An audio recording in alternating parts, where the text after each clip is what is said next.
So yeah, we've winched here quite a bit. Take the boat out, put the winch up in a pulley, hope it doesn't hook on the cable. Yeah, no, it was just crazy because every time we'd set something up, we'd all go kick her to the bank and then you'd just go through the roof and go lake to lake. It changed everything. I mean, from the different setups, this is where Graeme went ham. Joy always promised when she was pregnant that yes, she was having another boy, and had 4 wonderful daughters after that. So Graeme was the big brother for 4 siblings. We were really active. We were never like chilling on the couch. Whatever we could do to, let them take good chances and have fun, and we wanted that environment around here. So I was a crazy, cautious mother, and then he changed that with all his crazy stunts along the years. Bikes with skateboards, trampoline. Bike trails that turned into motorcycle trails. We have neighbor kids that aren't allowed to play here because they got hurt, but that's okay because we just let them have fun. It would have been when I was maybe around like 11 or 12. My dad came home with 2 wakeboards at one point and said, we're gonna figure this out. And so I just went to Hearn Marine up here and I bought 2 boards. I bought a Voyager for him and I bought a Murray for me. And we went to the lake and said, we're gonna figure it out. I mean, spending 8 hours a day or whatever it was on the boat together as a family, kind of taught us all to put up with each other. Were some of the best times of my life. Skateboarding and wakeboarding were definitely the 2 things that I found myself clinging to the most. Just to find a way to fill a void that I was craving, just to be creative and to do something different. Skateboarding definitely perfectly filled that void. There's maybe 2 or 3 skateboarders that we had a little crew.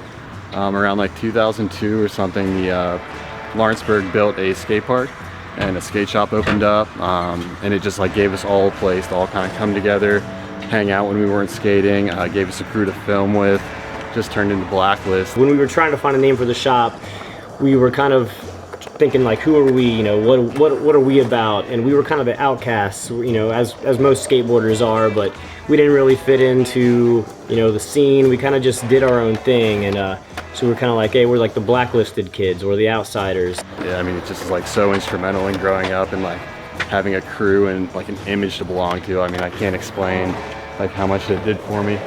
Being blacklisted doesn't have to be something so negative. We just kind of said, hey, this is who we are, this is what we're about. Let's be proud of it. So here we are.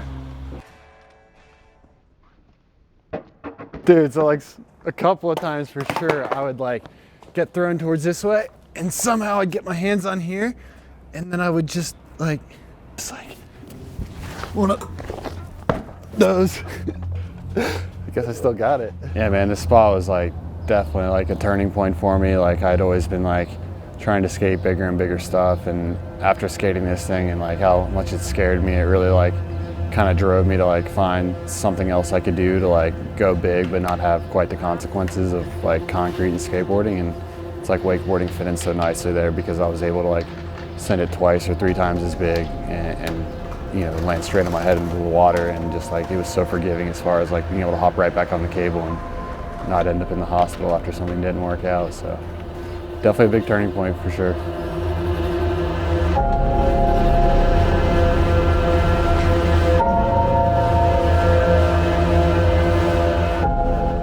The cable park opening in 2009 was a super big thing for me. Prior to that, I hadn't even ridden a wakeboard on rails ever before, and so that first feeling, I just got so hungry for it and just wanted to ride and ride and ride and progress as much as I could. You could just hear when Graeme was on the water, but the sound of him riding was pretty impressive. It's 10 or nothing. If Graeme's not riding full out, he's not on the cable. Yeah!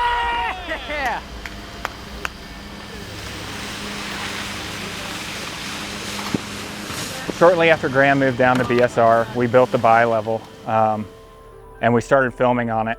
And I don't think the world really knew who Graeme Burress was before that edit at BSR and the bi-level. He pushed the sport to a whole new level. I think a lot of riders at the time were blown away with his style of riding. And I mean, just after that, he traveled to the Philippines, where another edit came out, another one that was unique.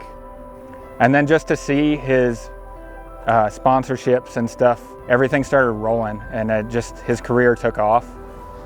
When I found myself like really gaining a lot of momentum up in Cincinnati riding, I kind of came to a crossroads where I had to decide whether I was going to get a real job or really try to chase after this dream, and I jumped off the cliff. I moved down to Texas and got hungrier than I've ever been about anything in my whole life, and just started sending it as far as working as hard as I could to film the best stuff I could, pump out content.